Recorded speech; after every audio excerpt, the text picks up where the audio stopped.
Welcome to my channel Karuna voice. నేను ఇది ఒక వాస్తవమైన కథను చెప్తున్నాను. ఈ కథ అందరికీ నచ్చుతుంది అనుకుంటున్నాను. ప్రతి మనిషి తన బాధ్యతను, తన యొక్క కర్తవ్యాన్ని తెలుసుకోవాలి, జ్ఞానాన్ని పెంచుకోవాలి. మరి అజ్ఞానంతో ఉండేవారు ఈ కథ విన్న తర్వాత కొంచెం ఆలోచించి విజ్ఞానవంతులు కాగలరు. ఇది కథ కాదు, వాస్తవమైన విషయం. ఒక గ్రామంలో ఇద్దరు దంపతులు నివసించేవారు. మరి అతను ఏదో ఒక చిన్న వ్యాపారం చేసుకుంటూ తన జీవితాన్ని గడుపుతూ ఉన్నాడు. వారికి ఒక కుమారుడు కలిగాడు. మరి ఆ పిల్లవాడు ఎంతో గారాబంగా పెరిగాడు. పెరిగి పెద్దవాడైనాడు. చాలా కష్టపడి ఆ పిల్లవాడిని ఒక మంచి స్కూల్లో చదివించారు. స్కూల్ చదువు అయిపోయింది. మరి కాలేజీ చదువుకు వచ్చాడు. అప్పటి వరకు ఆ పిల్లవాడు బాగానే ఉన్నాడు.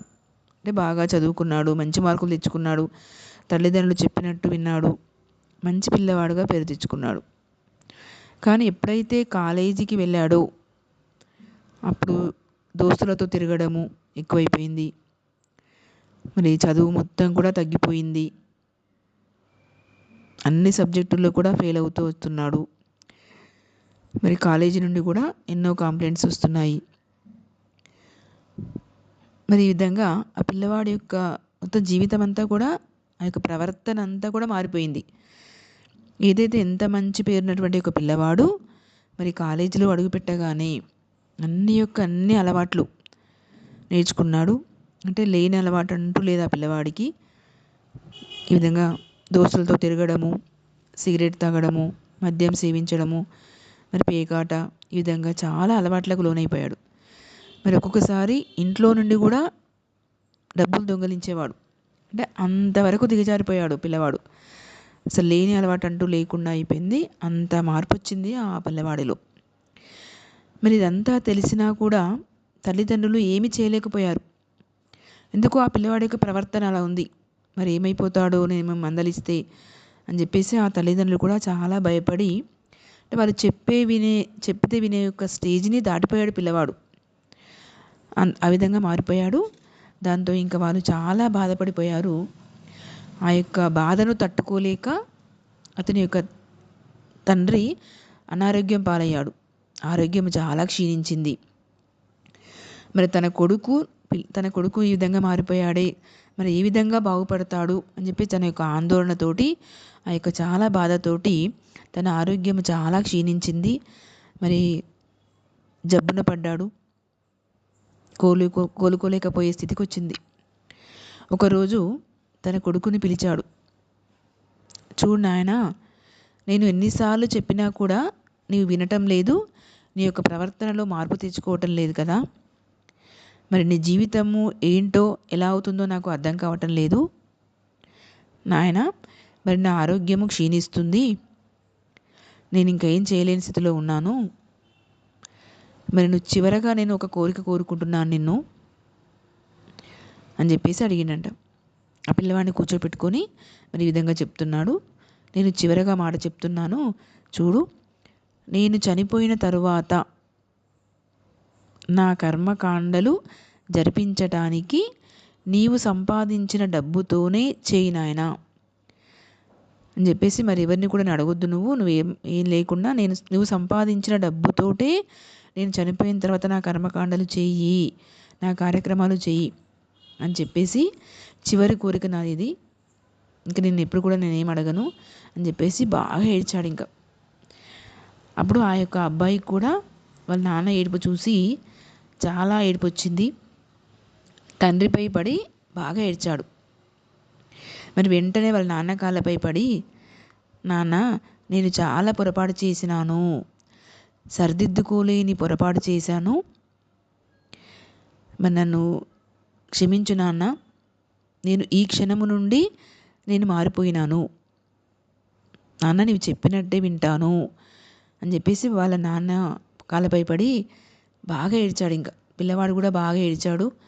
ఇంకా అతని మనసు మొత్తం కరిగిపోయింది. ఇంకా అటు తండ్రి మనసు కరిగిపోయింది, ఈ పిల్లవాడు మనసు కూడా మొత్తం కరిగిపోయి ఇంకా అసలు ఏమీ చేయలేని స్థితిలో అయిపోయాడు. ఇంకా స్తబ్దంగా అయిపోయి, నాన్న నేను చేసిన పొరపాటును ఇంకా ఎవరు కూడా క్షమించని పొరపాటు చేశా నేను అని చెప్పేసి ఇంకా బాగా బాధపడిపోయాడు. నాన్న చూడు, ఇంకా నేను ఈ క్షణం నుంచి నేను మారిపోతాను, నా యొక్క మార్పును నువ్వు చూడాలి నాన్న, నీ ఆరోగ్యం బాగు చేసుకోవాలి, బాగుపడాలి అని చెప్పేసి ఇంకా ఆ క్షణం నుండి అక్కడి నుంచి వెళ్ళిపోయి వాళ్ళ యొక్క ఫ్రెండు, అంటే వాళ్ళ నాన్న యొక్క ఫ్రెండు రోజు వాళ్ళ ఇంటికి వస్తూ ఉండేవాడు. వీళ్ళ విషయం అంతా కూడా వాళ్ళ నాన్నగారికి తెలుసు, వాళ్ళ ఫ్రెండ్కి తెలుసు, వాళ్ళ నాన్నగారి యొక్క ఫ్రెండ్కి తెలుసు. వెంబడి అతని దగ్గరికి వెళ్ళిపోయాడు. అంటే వీళ్ళ ఇంటి వాళ్ళతోటి ఫ్రీగా ఉంటాడు ఇంక అతను. వెంబడి అతని దగ్గరికి వెళ్ళిపోయి, అంకుల్ నాకు ఒక ఉద్యోగం ఇప్పించు అని అతన్ని బాగా ప్రాధేయపడి అడిగాడు.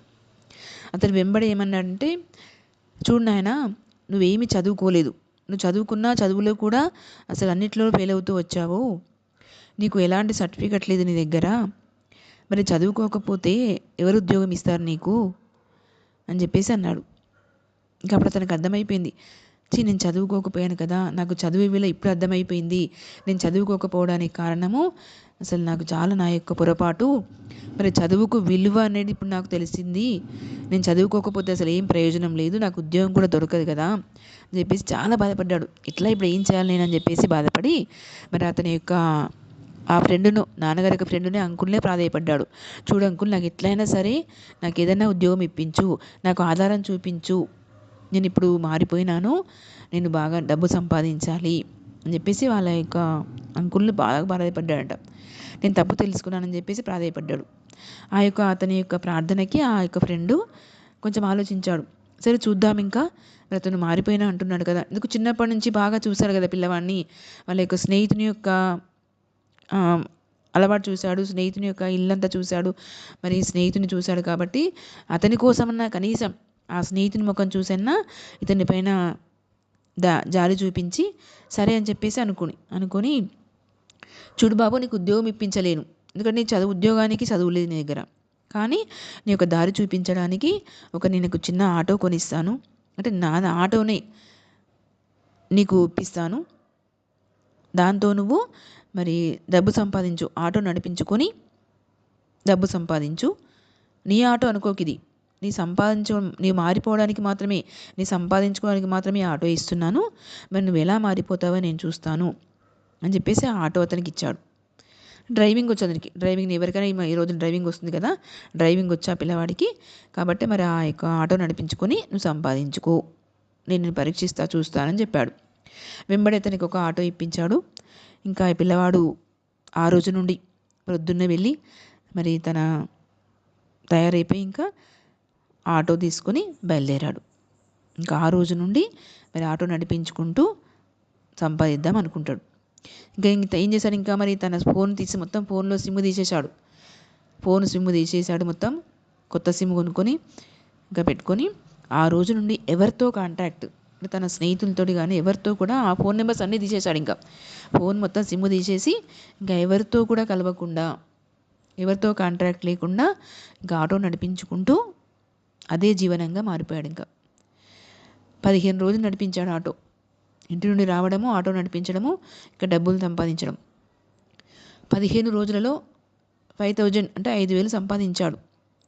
సంపాదించి 5,000 తీసుకెళ్ళి మరి నాన్నగారి చేతిలో పెట్టిండంట. వాళ్ళ నాన్న యొక్క చేతిలో పెట్టాడు.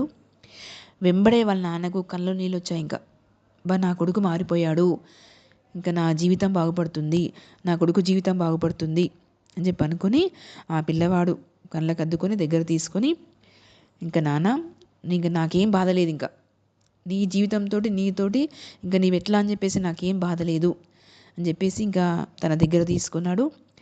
ఆ రోజు ఆ యొక్క తల్లిదండ్రులు ఇద్దరు కూడా అంతులేని ఆనందంతో, వాళ్ళకు ఆనంద బాష్పాలు వచ్చాయి మొత్తం, అంటే అంత ఆనందపడ్డారు వాళ్ళిద్దరు కూడా. ఆ యొక్క ఆనంద బాష్పాలతోటి ఇద్దరు కూడా ఏడ్చారు.